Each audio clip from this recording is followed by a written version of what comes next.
Nancy Pelosi, she is a gift that just keeps on giving. She gave a conference today, and when asked about whether she should step down, her answer was hilarious. I've got it for you, and here it is. On the Keystone Pipeline, you have expressed a lot of skepticism in the past about this project and whether it will create jobs. So I'm wondering what you think about Senate Democrats' sudden decision to hold a vote on it. And then on your own leadership, after Democrats lost seats last week in the election, I'm wondering if you gave any thought to stepping down as the leader and what you thought about when you decided to stay on. Why don't we start with the second question, because I've heard it from you and you all a number of times. And what I said to your most recent person who asked, you said, well, you've lost now 3 times. Why don't you step aside? You've heard that question when we lost 2 times or 1 time. And I said, what was the day that any of you said to Mitch McConnell when they lost the Senate 3 times in a row, lost making progress and taking back the Senate 3 times in a row, aren't you getting a little old, Mitch? Shouldn't you step aside? Have you ever asked him that question?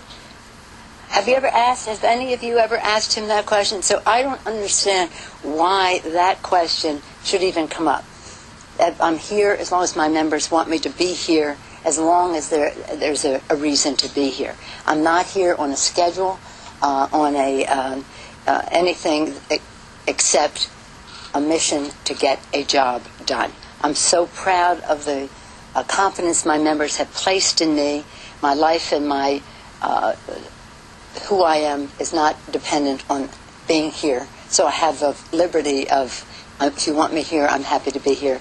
If you don't, I'm proud of what we have done together. But it just is interesting as a woman to see how many times that question is asked of a woman and how many times that question is never asked of Mitch McConnell.